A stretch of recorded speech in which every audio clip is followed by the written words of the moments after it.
I'm forgiven because you were forsaken. I'm accepted. You were condemned. Luke chapter 6 verse 36, लूका का 6 का 36। जैसा तुम्हारा पिता दयाबंद है वैसे ही तुम भी दयाबंद बनो। जैसा तुम्हारा पिता दयाबंद है वैसे ही तुम भी दयाबंद बनो। आइए प्रार्थना करते हैं। सारे आदर और महिमा की योग्य परमेश्वर, अब्राहम, आइज़ाक, जैकब का परमेश्वर, धन्यवाद देते हैं आपके, क्योंकि आप भला है। आपका गुण, आपका चरित्र हमारे समझ के परे है। आशीषित कीजिए ये सुबह के समय जब हम ध्यान केंद्रित करते हैं आपके वचन में। पवित्र आत्मा हमको मदद कीजिए, वचन की गहराई को ले चलिए ताकि वहाँ पर हमारा परिवर्तन आता है। आशीषित कीजिए ये कलीसिया को, बातें कीजिए, अगुवाई कीजिए। सारे आदर महिमा आपको देते हैं। यीशु मसीह के नाम से ये प्रार्थना विनती मांगते हैं, आमीन। आज का जो टॉपिक रहेगा दयाबंत बनो या बी मर्सीफुल। दयाबंत बनो, बी मर्सीफुल, क्योंकि तुम्हारा पिता दया देने के लिए धनवान है। क्योंकि तुम्हारा पिता दया देने के लिए धनवान है। आज हम देखते हैं दुनिया में बहुत सारे जवानों, लड़का हो लड़की हो, यूथ है ना, यंग बॉयज़, यंग गर्ल्स, वो लोग ऐश आराम करते हैं। उनका लिविंग स्टाइल अलग होता है क्योंकि उनका पिता माता का धन को वो लोग उपयोग करते हैं। डैडी मम्मी का धन को वो लोग इस्तेमाल करते हैं। हम सभी के जीवन में ये होता है। तो यहाँ पर आज का जो टॉपिक है दयाबंद बनो या करुणाकारी बनो, इन अनदर वे, है ना, बी मर्सीफुल, क्योंकि तुम्हारा पिता दया देने में धनवान है। आमीन। ये बहुत सुंदर मैसेज रहेगा। मैं पहले कहानी बताता हूँ, सुनिए। ये बहुत सुंदर कहानी है। एक बड़ा बाइबल कॉलेज सेमिनरी है। क्या है? बाइबल कॉलेज सेमिनरी है, जहाँ पर बाइबल का अध्ययन होता है। लोगों को वहाँ पर रखा जाता है, वो लोग बाइबल पढ़ते हैं, जवानों हो या कोई भी बाइबल पढ़ते हैं। तो वहाँ पर एक प्रोफेसर रहता है। वो प्रोफेसर बहुत नरम है। उसका जो व्यवहार बहुत सुंदर है, मीठा है, शांत भाव है। लेकिन एक चीज़ वो बहुत प्यार करते हैं, स्पोर्ट्स को। क्या? स्पोर्ट्स, खेल कूद को बहुत पसंद करते हैं। तो एक दिन स्पोर्ट्स हुआ बाइबल कॉलेज में, तो दोनों बीच में गेम चालू है और उस समय जो फॉल होता है, मिस्टेक होता है, तो फॉल का व्हिसिल मारते हैं। तो रेफरी ने मिस्टेक किया, मतलब व्हिसिल नहीं मारा, लेकिन फॉल था, तो गेम हो गया। तो वहाँ पर लोग का अंडरस्टैंडिंग होता है कि रेफरी नहीं देख पाया। लेकिन बाइबल कॉलेज है, सब लोग परमेश्वर को भय करते हैं, तो थोड़ा सा शांत हो गया। लेकिन एक आवाज़ आया उसके अंदर, वो भीड़ के अंदर, कि अरे तेरा आँख नहीं है क्या, तू देख नहीं पाता है? तो सब लोग चकित हो गए, कौन बोला? तो देखने लगे कि वही प्रोफेसर ने बोला। प्रोफेसर शांत भाव था, उसका नेचर बहुत सुंदर था, लेकिन उस टाइम वो फेल हो गया, है ना। कभी कभी हमारे जीवन में होता है, तेरा आँख नहीं दिखता है क्या? जैसे कि मेरे पास ही आँख है और मैं ही हमेशा देखता रहता हूँ, मैं कभी गलती नहीं करता हूँ, है ना।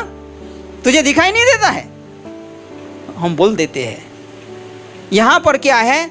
बी मर्सीफुल, दयावंत बनो, करुणा दो लोगों को, क्योंकि तुम्हारा पिता दया देने के लिए धनवान है। एफिसियों का 2 में ये बात लिखा गया है। हमको दया मिला है हमारे जीवन में, परमेश्वर का स्तुति हो। परमेश्वर जो दयावंत है हमारे प्रति, वो बड़ा दया दिखाया है।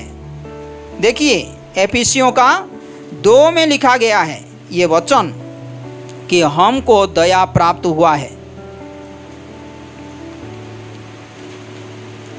4 में देखिए, परंतु परमेश्वर ने जो दया का धनी है, परमेश्वर पिता जो दया का धनी है, अपने उस बड़े प्रेम के कारण जिससे उसने हमसे प्रेम किया, जब हम अपराधों के कारण मरे हुए थे तो हमें मसीह के साथ जिलाया। मसीह के साथ हमको जिलाया, मसीह के साथ हमको एक किया है। आज हमारा उद्धार हुआ है, पापों का क्षमा मिला है, हमको एक तृप्तता मिला है कि मेरे सारे गुनाहों चला गया। ये कैसे हुआ? पिता परमेश्वर जो दया देने के लिए धनवान है, ये यीशु मसीह के द्वारा हमारे जीवन में किया है। Praise the Lord. तो आज हम दयाबंद बने, क्योंकि बहुत समय होता है हम दया नहीं दिखा पाते हैं, लोगों को करुणा नहीं दिखा पाते हैं। और कलीसिया के लिए यह बहुत ज़रूरी है कि एक दूसरे को दया दिखाई, हम दूसरे को दया दिखाई। ओके, अभी एक कहानी के माध्यम से हम देखेंगे। सुनिए, लूका का 9, लूक चैप्टर 9 51 से मैं पढ़ लेता हूँ, ध्यान से समझने के लिए कोशिश करेंगे। जब उसके ऊपर उठाए जाने के दिन पूरे होने पर थे, अभी यीशु मसीह क्रूस पे जाने वाला है, नज़दीक हो रहा है समय, तो उसने जेरूशलेम जाने का विचार दृढ़ किया। यीशु मसीह जो उद्देश्य लेकर धरती पे मनुष्य रूप लेकर आया है, वो उद्देश्य पूरा होने वाला है। अभी वो जेरूशलेम के प्रति वो आगे बढ़ रहा है। उसने अपने आगे दूत भेजे। वो अभी क्या कर रहे हैं? वो दूत भेज रहे हैं, मैसेंजर को आगे भेजा कि वो लोग कुछ चीज़ों प्रस्तुत करें, क्योंकि वो जेरूशलेम के रास्ता में है। तो ये लोग एडवांस जाकर हो सकता है रहने का व्यवस्था करेंगे या कुछ व्यवस्था करेंगे। उसने अपने आगे दूत भेजे, वे समरिया के एक गांव में गए कि उसके लिए जगह तैयार करे। यीशु मसीह के लिए आगे बढ़ के ये लोग जगह तैयार करें रहने का, परंतु उन लोगों ने उसे उतरने ना दिया, क्योंकि वह जेरूशलेम जा रहा था। इंग्लिश में ये वचन बहुत अच्छा है, but they did not receive him, they did not welcome him. Samaria का लोग यीशु मसीह को ग्रहण नहीं किया, क्योंकि यीशु मसीह का नज़र कहाँ पर था? जेरूशलेम में था। ओके, मैं थोड़ा सा व्याख्या करूंगा, लेकिन थोड़ा सा पढ़ लेते हैं। परंतु उन लोगों ने उसे उतरने न दिया, क्योंकि वह जेरूशलेम जा रहा था। यह देखकर उसके चेले याकूब और यूहन्ना ने कहा, हे प्रभु, क्या तू चाहता है कि हम आज्ञा दे कि आकाश से आग गिराकर उन्हें भस्म कर दे? परंतु उसने फिर कर उन्हें डांटा और कहा, तुम नहीं जानते कि तुम कैसी आत्मा के हो, क्योंकि मनुष्य का पुत्र लोगों के प्राणों का नाश करने नहीं वरन बचाने के लिए आया है। और वे किसी दूसरे गांव में चले गए। यहाँ पर 3 इम्पोर्टेंट चीज़ हम आज सीखेंगे। बहुत सारे आप लिख सकते हैं अच्छे से, लेकिन 3 इम्पोर्टेंट चीज़, 3 ग्रुप का लोग हैं। नंबर 1, अभी क्या हो रहा है? मैसेंजर लोग आगे गए और वो लोग जगह तैयार करने के लिए कोशिश कर रहे हैं, लेकिन पहले लोग जो है सामरिया लोग यीशु मसीह को ग्रहण नहीं किया, क्योंकि इसके पीछे बहुत बड़ा कहानी है। क्योंकि वहाँ पर एक विवाद है, कन्फ्यूजन है, वो कम्युनल मिसअंडरस्टैंडिंग है। वहाँ पर एक जातिवाद है कि वो लोग कहाँ पर आराधना करेंगे, क्योंकि सामरिया का लोग जेरूशलेम जाकर आराधना करना नहीं चाहते हैं, वो लोग अपना जगह पे आराधना करना चाहते हैं, अपना पर्वत के ऊपर जाकर। तो यहाँ पर एक नेशनल कॉन्फ्लिक्ट है, कम्युनल कॉन्फ्लिक्ट है। तो इसीलिए यीशु मसीह का जब दृष्टि जेरूशलेम पर है, ये लोग यीशु मसीह को सपोर्ट नहीं कर रहे हैं। देखिए किस प्रकार का घृणा भाव है उस समय। इसीलिए एक बहुत इंपॉर्टेंट चीज, always majority is not the winner. Do not go with the crowd always, because majority is not always winner. यहां पर ये लोग यीशु मसीह को ग्रहण कर सकते थे, यीशु मसीह को वेलकम कर सकते थे, लेकिन उनका जो कम्युनल कॉन्फ्लिक्ट है, जातिवाद है, कि वो लोग टेम्पल जो जेरूशलेम में उसको सपोर्ट नहीं कर रहे हैं, इसीलिए यीशु मसीह को वो लोग ग्रहण नहीं किया। किस प्रकार का घृणाभाव है। कभी कभी हम बोलते हैं ना, लव इज ब्लाइंड, प्रेम अंधा कर देता है। लेकिन और एक चीज, हेट्रेडनेस भी ब्लाइंड है। जब आपके दिल में हेट्रेडनेस है, घृणा भाव है, आपको अच्छा चीजों पता भी नहीं चलेगा, क्योंकि आपके अंदर बिटरनेस है, आपके अंदर हेट्रेडनेस है, घृणा भाव है, कड़वापन है, तो आपको सच्चाई पता नहीं चलेगा। परमेश्वर का वचन कहता है प्रोवर्ब चैप्टर 8:13 में, आपके पास हेट्रेड रखना है तो बुराई के प्रति घृणा भाव रखिए। जो यहोवा को भय करता है बुराई से बैर रखता है। घमंड और अहंकार बुरी चाल है और उलट फेर की बात से मैं बैर रखती हूँ। जो परमेश्वर का बुद्धि प्राप्त करता है वो बुराई को क्या करता है, घृणा भाव करता है। वो बुराई का सपोर्ट नहीं करता है, वो बुराई को कभी भी पसंद नहीं करता है। इंग्लिश में लिखा गया है, to fear the Lord is to hate evil. बुराई को वो घृणा भाव करता है। आप सच्चाई में परमेश्वर को आराधना करना चाहते हैं, आप सच्चाई में परमेश्वर का स्तुति करते हैं, आप सच्चाई में एक परमेश्वर का दास या परमेश्वर का लोग है, बुराई को आप घृणा करेंगे, बुराई को कभी भी आप सपोर्ट नहीं करेंगे। तो यहाँ पर ये लोग इतना अंधे हो गए हैं, उनका अंदर में एक बिटरनेस है कि ये जो यहूदी लोगों को सपोर्ट नहीं कर रहे हैं, इसीलिए सामरिया लोग क्या करते हैं, यीशु मसीह को ग्रहण नहीं किया। आगे देखते हैं। अभी ये हो गया सामरिया लोग। दूसरा, डिसाइपल्स का अंडरस्टैंडिंग देखिए।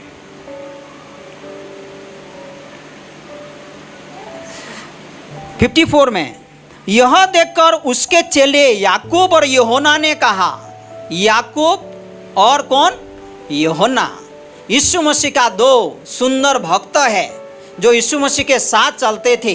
वो दोनों का अंडरस्टैंडिंग देखिए। वो लोग क्या बोल रहे हैं, हे प्रभु, क्या तू चाहता है कि हम आज्ञा दे कि आकाश से आग गिरकर उन्हें भस्म कर दे।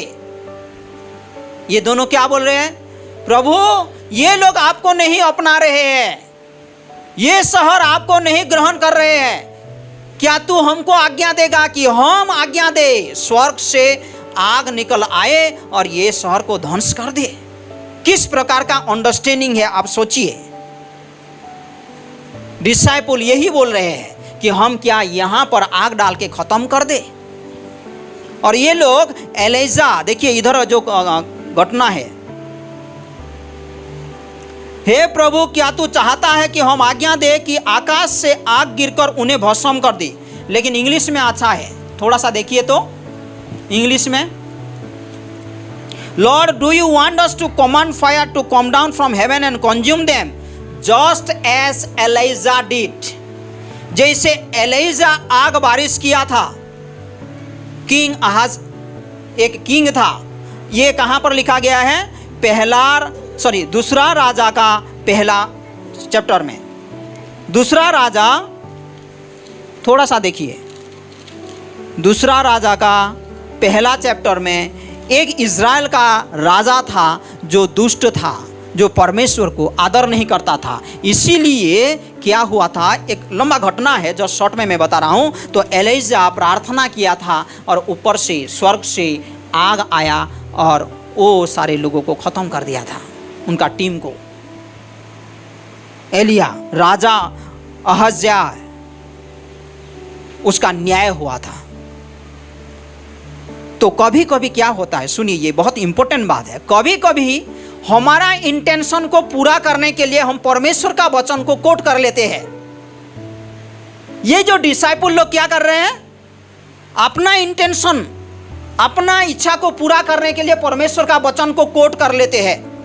एलिजा का नाम लेते हैं, एलिजा जैसे स्वर्ग से आग लाया और बारिश किया, ऐसे हम भी किया ये शहर को, ये लोगों को भस्म कर दे। नहीं, ऐसा ना हो। We should not justify our wrong zeal for the Lord. हमारा जो जील है परमेश्वर के प्रति, हो सकता है ये रॉन्ग जील हो सकता है, गलत उत्साह लेकर हम चल रहे हैं, है ना, तो हम जस्टिफाई करने के लिए कोशिश ना करें। परमेश्वर हमारा हृदय जानता है, हम कभी भी ऐसा ना करें। जस्टिफाई मतलब उचित ठहराना, ये उचित है, ये सही है, मैं सही में हूँ। थोड़ा सा वेट अपॉन द लॉर्ड, परमेश्वर के पास आप इंतजार करो। वेट अपॉन हिज ओपिनियन, उसका उसका जो ओपिनियन है उसको लो। परमेश्वर का मार्ग को जानने के लिए थोड़ा सा इंतजार करो, जल्दबाजी मत करो। यहाँ पर डिसाइपल लोग अलग मनोभावना लेकर बात कर रहा है। वो लोग बोल रहे हैं, हे यीशु मसीह, क्या हम स्वर्ग से वो आग आने के लिए आज्ञा करें ताकि ये लोग सब खत्म हो जाएंगे? ऐसा ना हो। ये दूसरा पॉइंट था, है ना। आगे और पॉइंट्स है, देखिए परमेश्वर का वचन जानना इसीलिए बहुत ज़रूरी है। Zeal is some time harmful and destructive if we are not in the knowledge of God. परमेश्वर का नॉलेज, ज्ञान में आपके पास जील होगा तो गलत हो सकता है, इसीलिए थोड़ा सा इंतज़ार करो। परमेश्वर का अगुवाई को जानने के लिए कोशिश करो, परमेश्वर का वचन को जानने के लिए कोशिश करो। मत्ती का 17 में ये एक घटना था। मत्ती का 17 में बता देता हूँ, सुनिए। यीशु मसीह का रूपांतर हुआ। यीशु मसीह का क्या हुआ? रूपांतर हुआ, ट्रांसफॉर्म होते हैं यीशु मसीह महिमा में। तो उस टाइम एलिजा और मूसा आकर बात करते हैं, ऐसे महिमा में दिखाई देता है। तो पतरस क्या बोलता है, यीशु मसीह हम 3 टेंट बनाएंगे यहाँ पर, कि आपके लिए एक टेंट हो जाए और मूसा के लिए एक टेंट हो जाए और एलिजा के लिए एक टेंट बना देंगे, आप तीनों रहो। लेकिन तुरंत परमेश्वर का आवाज आता है स्वर्ग से, ये इसका बात को तुम सुनो। कभी कभी हमारा बात को हम सुनते हैं, हमारा आवाज को सुनते हैं, तुरंत वो परमेश्वर का आवाज आता है। परमेश्वर का आवाज आता है, बोलता है कि ये जो बोलता है उसका बात को तुम सुनो। हम परमेश्वर का आवाज को सुनने के लिए थोड़ा सा धीरज रखें, परमेश्वर का अगुवाई को जानने के लिए थोड़ा धीरज रखें। हम अपने आप को जस्टिफाई ना करें, उचित नहीं ठहराई। समझ में आ रहा है? ये बहुत सुंदर बात है, गंभीर बात है। ये देखिए, तो मैं पढ़ लेता हूं मत्ती का 17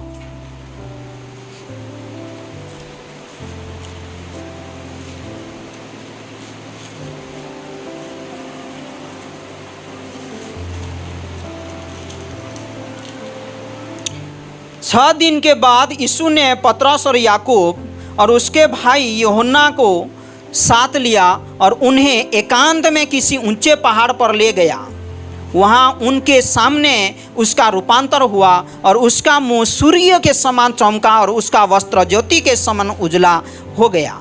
और मूसा और एलिया उसके साथ बातें करते हुए उन्हें दिखाई दिए। 4 में, इस पर पतरस ने यीशु से कहा, हे प्रभु, हमारा यहाँ रहना अच्छा है। यदि तेरी इच्छा हो तो मैं यहाँ 3 मंडप बनाऊंगा, एक तेरे लिए, एक मूसा के लिए और एक एलिया के लिए।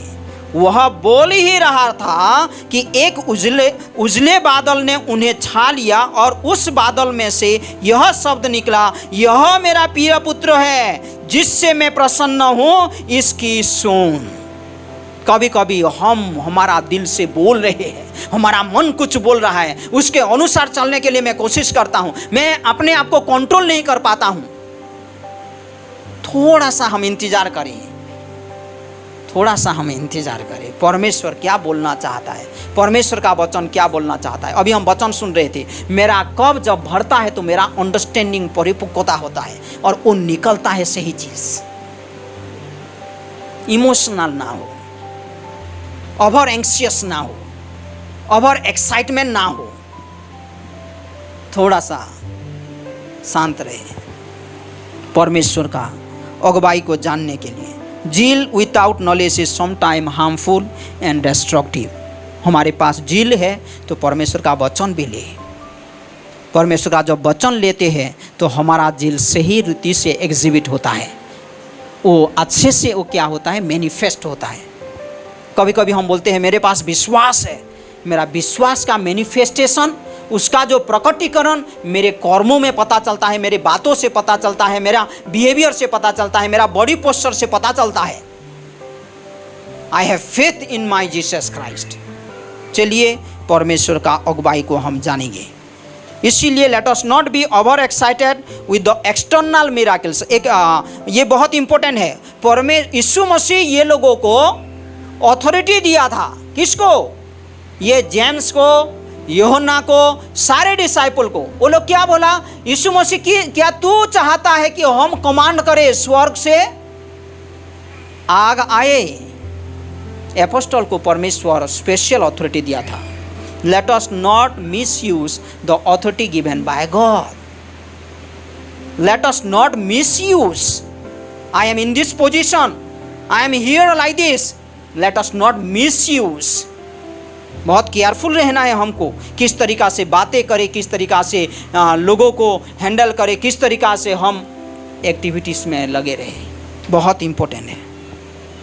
और एक्सटर्नल मिराकल्स, बाहर का जो काम होगा, जैसे कि आग आएगा, भस्म हो जाएगा, ये बड़ा चीज़ होगा। एक कहानी है, हाँ, ये बात भी बहुत इम्पोर्टेंट। लूका का 10 का 17 से 20 तक आप पढ़ सकते हैं। वहाँ पर क्या हुआ है, यीशु मसीह अथॉरिटी दिया है वो एपोस्टल्स लोगों को, वो लोग गया, प्रचार किया, वो लोग बड़ा बड़ा परमेश्वर का चमत्कार को देखा। जब अब लौट आए वो लोग सरप्राइज हो गए और यीशु मसीह को आनंद के साथ बोल रहे हैं, यीशु मसीह तेरे नाम के लिए, तेरे नाम के द्वारा हमारे अधीन में इवन डेमोन्स भी रह गए। जो शैतान, जो इविल, जो डेविल हमारे अधीन रह गए तेरे नाम से। तो यीशु मसीह बोला, अरे आप किस में आनंदित होता है? इसमें आनंदित रहो कि तुम्हारा नाम स्वर्ग में लिखा गया है। ओवर एक्साइटमेंट है ना, over anxiousness, no nice, it is no nice. इसके बाद क्या होता है, यीशु मसीह डांटता है। परमेश्वर का वचन कहता है यीशु मसीह वो लोगों को डांटता है। देखिए 55 में, परंतु उसने फिर कर उन्हें डांटा। लेकिन कोई कोई बाइबल में ये ऐड हुआ है आगे का जो सेंटेंसेस, लेकिन कोई कोई बाइबल में दिखाई नहीं देता है। ऐसा लिखा है जो ब्रैकेट में लिखा गया है, इसीलिए, और कहा तुम नहीं जानते कि तुम किसी आत्मा के हो, क्योंकि मनुष्य का पुत्र लोगों का प्राण का नाश करने नहीं वरन बचाने के लिए आया है। और वे किसी दूसरे गांव में चले गए। ये जो वचन है कोई कोई बाइबल में नहीं है, क्योंकि कोई कोई स्कॉलर बोलते हैं कि ये मनुस्क्रिप्ट जो ओरिजिनल टेक्स्ट में नहीं था। लेकिन ये बहुत सुंदर है समझने के लिए कि यीशु मसीह उन लोगों को डांटा, तुम किस प्रकार का आत्मा में है, तुम्हारा आत्मा क्या कहता है आपको, कैसे तुम सुनते हो, मैं नाश करने के लिए नहीं। देखिए ये लोग एलिजा का बात को कोट कर दिया और अपने आप को जस्टिफाई कर रहा है और बोल रहा है कि हम क्या आज्ञा करें और आग लाकर ये शहर को भस्म कर दे। यीशु मसीह कहता है किस प्रकार का आत्मा तुम्हारे पास है, किस प्रकार का आत्मा तुम्हारे पास है। यीशु मसीह किसी को मारने के लिए नहीं आया है, लेकिन उद्धार करने के लिए आया है। लूका का 10 का 19 में लिखा गया है, मनुष्य का पुत्र खोए हुओं को ढूंढने और उनका उद्धार करने के लिए आया है। वो लोग ग्रेस का बात को नहीं समझ पाया, यूहन्ना और याकूब, इवन सामरिया लोग, क्योंकि ये जो टाइम है ग्रेस का टाइम है, अनुग्रह का समय है, मर्सी देने का समय है, प्रेम का समय है। यीशु मसीह नहीं चाहता है कोई भी उद्धार नहीं पा के खो जाए। यूहन्ना का 3:17 में लिखा गया है, परमेश्वर ने अपने पुत्र को जगत में इसीलिए नहीं भेजा कि जगत पर दंड की आज्ञा दे, परंतु इसीलिए कि जगत उसके द्वारा उद्धार पाए। यीशु मसीह उद्धार देने के लिए आया। So let us wait for God's opinion. Our God is merciful. जैसे हम पढ़ा एफिसियों का 2:4 में, वो दया देने वाला है। अभी वो शहर को भस्म करने के लिए डिसाइपल कह रहे हैं, लेकिन यीशु मसीह कहता है कि किस प्रकार का आत्मा तुम्हारे पास है, तुम क्या चाहते हो, किस तरीका से तुम आत्मा में अगुवाई होती हो। हाँ, यीशु मसीह मर्सीफुल है, दया करने वाला परमेश्वर है। Praise the Lord. लेमेंटेशन का 3:22 में लिखा गया है, बिलाप गीत 3:22, हम मिट नहीं गए, यह यहोवा की महाकरुणा का फल है, क्योंकि उसकी दया अमर है। आप साम नंबर 136 पढ़ेंगे, वहाँ पर बार बार बार बार रिपीट किया गया है, the mercy of God endures for ever. God's mercy endures for ever. परमेश्वर का करुणा सदा काल के लिए है, परमेश्वर का दया सदा काल के लिए है। बार बार लिखा गया है, हमारा परमेश्वर दया देता है, करुणा देता है। हमको किस प्रकार का दया प्राप्त हुआ है, सोचिए। हमको परमेश्वर से दया मिला है, तो हम भी दयावंत बने, हम भी दूसरे को दया दिखाए, परमेश्वर का आत्मा की अगुवाई हम सुने। जैसा तुम्हारा पिता दयावंत है, ऐसे तुम भी दयावंत बनो। तुम किस प्रकार का आत्मा की अगुवाई के द्वारा चलना चाहते हो? चलिए हम पवित्र आत्मा की अगुवाई के द्वारा चले। परमेश्वर का आत्मा को हम नेग्लेक्ट ना करें, वचन की हम नेग्लेक्ट ना करें, कलीसिया की नेग्लेक्ट ना करें, परमेश्वर का मार्ग को हम लाइटली ना ले, इमोशनल ना बने, बुद्धिमान बने। परमेश्वर के वचन के द्वारा, परमेश्वर का अगुवाई के द्वारा हम परिपक्व बने। आमीन। जैसे तुम्हारा पिता दया देने के लिए धनवान है, ऐसे तुम भी दयावंत बनो। परमेश्वर हम सभी को, कलीसिया को बहुताई से आशीष दें। आमीन। हम आपकी महिमा करते हैं, आप दया का सागर है। धन्यवाद देते हैं, आपकी दया हमको दिखाया है, आज हम दया प्राप्त किए हैं। परमेश्वर धन्यवाद देते ये सुंदर समय के लिए। हमको सिखाइए, अगुवाई कीजिए, ताकि आपकी गुण चरित्र को हमारे जीवन में कर्मों के द्वारा, हमारे सोच विचारों के द्वारा, हमारे वचन के द्वारा, दिन प्रतिदिन का चाल चलन के द्वारा प्रकट हो। परमेश्वर स्तुति हो आपकी। परमेश्वर सभी को नाम नाम लेकर आशीषित कीजिए। आगे का समय को आपके हाथों पे सौंपते हैं, अगुवाई कीजिए। सारे आदर महिमा आपको देते हैं। यीशु मसीह के नाम से ये प्रार्थना विनती मांगते हैं, आमीन।